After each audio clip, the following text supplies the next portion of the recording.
దేవుని నామానికి మహిమ కలుగును గాక. మన ప్రభువును మన రక్షకుడైన యేసుక్రీస్తు వారి శ్రేష్టమైన నామములో ఈ సమయంలో ఇక వాక్యాన్ని వీక్షిస్తున్న ప్రతి సహోదరికి నైక హృదయపూర్వక శుభాభివందనములు తెలియజేసుకుంటూ ఉన్నాను. ఎలా ఉన్నారు? బాగున్నారమ్మా? ఆరోగ్యం బాగుందా? చూద్దాం పరిశుద్ధ గ్రంథం నుండి దేవుని యొక్క వాక్యాన్ని జ్ఞాపకం చేసుకుందాం. యోహాను శుభవార్త 14వ అధ్యాయము 15వ వాక్యం. మీరు నన్ను ప్రేమించిన ఎడల నా ఆజ్ఞను గైకొందురు. దేవునికి స్తోత్రం. ఈ వాక్యము నా కొరకే అని ఎంతమంది అనుకుంటూ ఉన్నారు? దేవుడు ఈరోజు వాక్యం ద్వారా నాతో మాట్లాడుతున్నాడని ఎవరైతే అనుకుంటారో వాళ్ళ నిశ్చయముగా ఆశీర్వదించబడతారు. ఎందుకంటే నేను దేవుని ప్రేమిస్తున్నాను. దేవుడు లేకపోతే నేను లేను. దేవుడి సమస్తము నాకు కలిగిస్తున్నాడు. దేవుడి నాకు సహాయాన్ని అనుగ్రహింపచేస్తున్నాడు. దేవుడి నాకు ఆరోగ్యాన్ని ఇస్తున్నాడు, ఆశీర్వాదాన్ని ఇస్తున్నాడు అని చాలా మంది చెప్పుకుంటారు. చాలా మంది చెప్పుకుంటూ ఉంటారు. కానీ ఆయన ఆలోచన ఏంటో తెలుసా? ఆయన తలంపు ఏంటో తెలుసా? ఆయన్ని ప్రేమిస్తే ఆయన నీకు సహాయం చేస్తున్నాడని నమ్మితే, విశ్వాసిస్తే ఆయన కోరుకునేది ఏంటో తెలుసా? ఆయన కోరుకునేది ఏంటంటే, మీరు నన్ను ప్రేమించిన ఎడలా నా ఆజ్ఞలను గైకొంటారు. నువ్వు నా ఆజ్ఞలను గైకొనట్లేదు అని చెప్తున్నాడు నీతో ఈవేళ. ప్రేమిస్తున్నాను అని చెప్పుకుంటున్నావు, కానీ నా ఆజ్ఞలను గైకొనట్లేదు, నా మాటలను వినట్లేదు, నా మాటలను లక్ష్య పెట్టట్లేదు అని ఆయన ఆకాశం నుంచి తేరి చూసి ఎంతగానో చింతిస్తా ఉన్నాడు. ఎంత చింతిస్తా ఉన్నాడు అంటే, యెషయా గ్రంథంలో 1వ అధ్యాయంలో ఒక మాట తెలియపరుస్తుంది కదా. దేవాతి దేవుడు ఆ యొక్క ప్రజల కొరకు మాట తెలియపరుస్తున్నాడు. మనుషులెవరూ ఆయన మాట లక్ష్య పెట్టట్లేదు.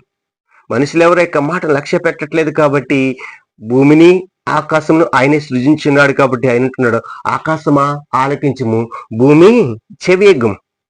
నేను పిల్లల్ని పెంచి పెద్దవారినిగా చేశాను, కానీ వారు నా మీద తిరుగుబాటు చేయుచున్నారు.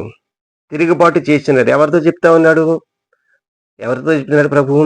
ఆకాశంతోని భూమితోని చెప్తా ఉన్నాడు. ఎందుకని? నీవు మాట వినట్లేదు కాబట్టి.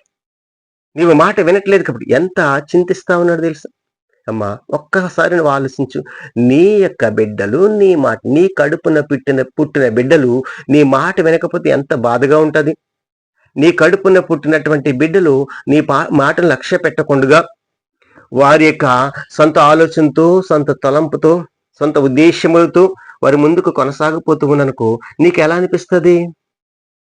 మా అమ్మ అంటే చాలా ఇష్టం, మా నాన్న అంటే చాలా ఇష్టం అని చెప్తారు పైకి. కానీ నీ మాట ఎంత మాత్రం కూడా లక్ష్య పెట్టకుండా వారి ఇష్టానుసారమైనటువంటి స్థితిలో నడుచుకుంటూ ఉన్నారనుకో, బాధపడతావా? బాధపడతావు కదా. అలాగే ఆకాశం నుంచి తేరి చూస్తున్నటువంటి ఆ యొక్క తండ్రి, ఆకాశం నుంచి తేరి చూస్తున్నటువంటి ప్రభువు కూడా అలాగే బాధపడతాడు కదా, బాధపడుచూ ఉన్నాడు. అందుకంటున్నాడు, ఆకాశమా ఆలకించుము, భూమి చెవియెగ్గుము. నేను పిల్లల్ని పెంచి పెద్దవారిని చేశాను, కానీ వారు నా మీద తిరగబడి ఉన్నారు అంటూ ఉన్నాడు. అందుకే ఈ కాలంలో ప్రభువు చెప్తున్నటువంటి మాట నువ్వు జాగ్రత్తగా ఆలోచన చేసినట్లయితే ప్రభువు తప్పనిసరిగా నీ పక్షంగా ఉంటాడు, నీకు సహాయాన్ని అనుగ్రహింపచేస్తాడు. ఎప్పుడు అంటే, మీరు నన్ను ప్రేమించిన నా ఆజ్ఞలను గైకుంది, ఆయన ఆజ్ఞలను గైకుని ఎడల, ఆయన మాటలను ఆలకించిన ఎడల ఆయన ఎంతో సంతోషిస్తాడు అండి. మన తండ్రిని సంతోషపరచడం కాక మనం ఏం చేయగలమండి? ఆయన రుణం తీర్చుకోవడం ఎలా తీర్చుకుంటాం? ఆయన రుణం తీర్చుకోవడం అంటే ఆయన ఆజ్ఞను అనుసరించడమే కదా. ఆయన మాట వింటేనే కదా ఆయన రుణం తీర్చుకునేది. లేకపోతే ఆయన మనల్ని కన్నందుకు, తన స్వరక్తం ఇచ్చి మనల్ని కొన్నందుకు ఆయన రుణం ఇంకెలా తీర్చుకుంటాం? ఆయన మాట వినకపోతే మనము ఆయన రుణం తీర్చుకోలేం కదా. ఆయన మాట వింటే ఎంతో అద్భుతమైన స్థితిలో ఆశీర్వదించబడతాం. ఇంకా కిందకి చూస్తున్నట్లయితే 21వ వచనంలో ఇక్కడ రాయబడింది, నా ఆజ్ఞను అంగీకరించి వాటిని గైకుని వాడే నన్ను ప్రేమించువాడు నా తండ్రి వలన ప్రేమించబడును. దేవునికి స్తోత్రం.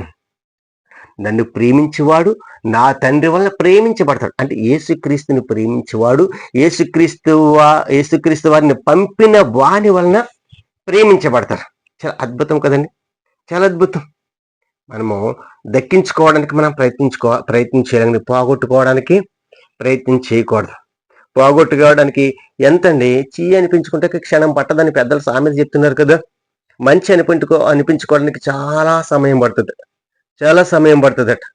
ఎంతో ఎంతో ఎంతో దేవునికి కానుకలు ఇస్తూ ఉండవచ్చు, ఎంతో ఎంతో పరిచర్య చేస్తూ ఉండవచ్చు.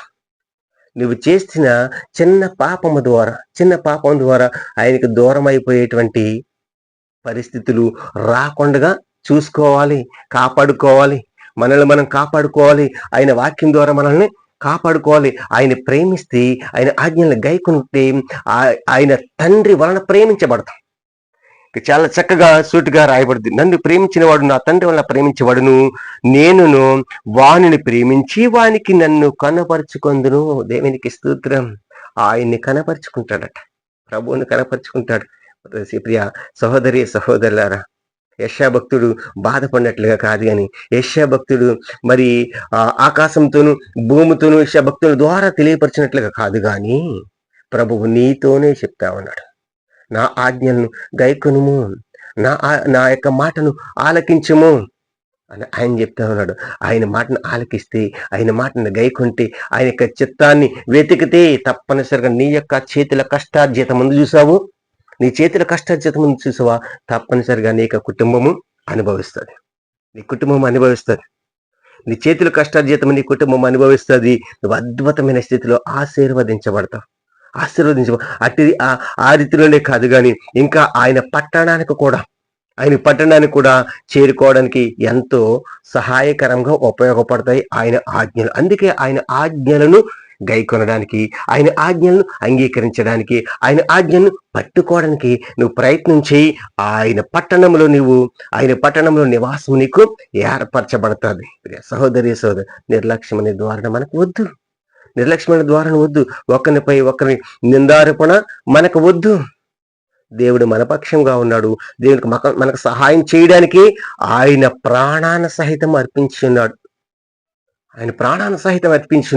కనుక ప్రాణాన్ని సహితం అర్పించినటువంటి దేవాతి దేవుని వైపు చూస్తావు, లేకపోతే లోకములో ఉన్నటువంటి చిన్ని సంతోషాల కొరకు, చిన్ని ఆనందాల కొరకు శాశ్వతమైన ఆనందాన్ని దూరం చేసుకుంటావు. నీవే నిర్ణయం తీసుకో. శాశ్వతమైన సంతోషం నీకు కావాలా? ఈ లోకంలో చిన్ని సంతోషాలు నీకు కావాలా? ఏవి కావాలో నీవే నిర్ణయం తీసుకో. ప్రభుని ఏది కోరితే అది ఇస్తాడు అని అంటున్నాడు కదా.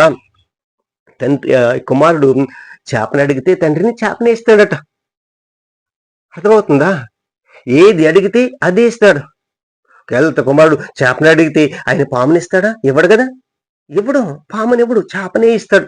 ఆయన మంచిగానే ఆలోచించే దేవుడు కానీ నిన్ను మభ్య పెట్టే దేవుడు ఎంత మాత్రమును కాదు. నిన్ను ఆయన హక్కును చేర్చుకోవాలని చూస్తా ఉన్నాడు. నీవు ఆయన హక్కున నిలబడతావు, లేకపోతే నువ్వు ఆయన నుంచి జారిపోతావు. నిర్ణయం నీది. నీవే నిర్ణయం తీసుకుని, ప్రభువా నన్ను క్షమించి ప్రభా, ఈ వారములు లేకపోతే గడిచిన వారములు నీకు మాటను లక్ష్య పెట్టకుండా, నీకు మాటను విడిచి ప్రభువా నా ఇష్టం వచ్చినట్లు నేను తిరిగినట్లయితే,